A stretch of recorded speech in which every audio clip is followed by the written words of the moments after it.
La délinquance, surtout juvénile, est un fléau en constante augmentation depuis plusieurs années. Ces jeunes, souvent montrés du doigt, nous les avons rencontrés. Je m'appelle Mourchid. Là, j'ai 18 ans.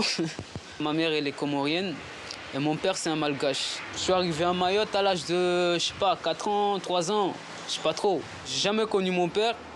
J'ai ma mère qui est décédée en 2007. J'ai appris à me démerder tout seul, c'est comme ça. Déscolarisé, placé dans plusieurs familles d'accueil après la mort de sa mère, Mourchid a sombré dans la délinquance. J'ai vendu de la drogue, j'ai dealé, j'ai fait des vols. J'ai menacé des gens, je me suis battu contre un prof. Mais c'était lié parce que je faisais pas des trucs seulement comme ça au hasard ou parce que je voulais le faire. J'ai fait des trucs parce que j'étais en galère, j'avais besoin d'argent, j'avais besoin de moyens, j'avais besoin d'habits, j'avais besoin de bouffer. Comme souvent, il retrouve ses amis dehors. À Mayotte, des milliers de mineurs sont livrés à eux-mêmes, abandonnés par des parents démissionnaires ou des parents sans papier expulsés.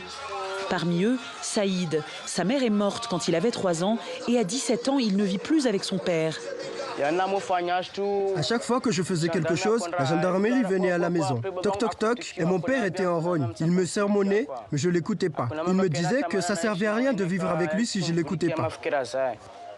De temps en temps, je passe voir mon père me voit, ça le soulage de voir que je suis en vie. Mais en vrai, je vis dehors, dans la rue, tu vois. Ensuite,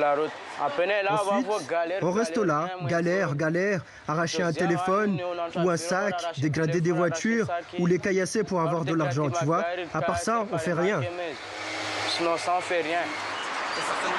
Passé de l'école à la prison, il est aujourd'hui un des caïds de son quartier.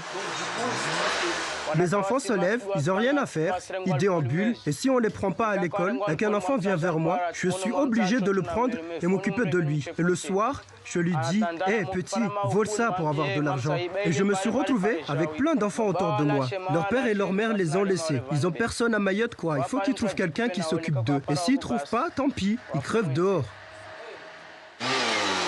Derrière l'attitude de dur à cuire, un cruel besoin d'être encadré. Notre message à nous, c'est en fait, moi je dirais de faire passer aux grandes personnes et à l'État aussi, et aux ministres, et à Macron justement qui parle mais il ne faut rien, qui commence déjà à nous encadrer, à faire maximum d'associations. Et là vous verrez que niveau pourcentage de violence et de délinquance, ça va baisser. Je repense à ma vie. Est-ce que je fais le bon choix? Mais pas le temps de regretter. Tu peux garder tes mouchoirs. Comme ça qu'on fait tous les jours, s'asseoir, écouter des musiques émotionnelles, des musiques de voyous. Fumer des clopes, fumer des pétards si on en a pas, on est obligé d'aller voler. C'est ce qui nous apaise les sons comme ça. Demain tout ira mieux. Demain, tout ira mieux, peut-être pour Mourchid, qui a trouvé sa voie dans la restauration. Mais pour les autres, ce sera une journée oisive de plus, sans perspective d'avenir. Aujourd'hui tout va mal, demain tout ira mieux.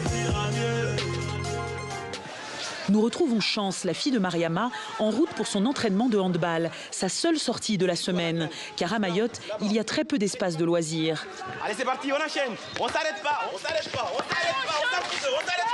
Les seuls moments où je m'amuse, c'est quand je viens au handball parce que je viens m'amuser ici avec mes copines. Après, il n'y a pas d'autres activités. Quand je sors de là, je vais à la maison, je reste toute seule.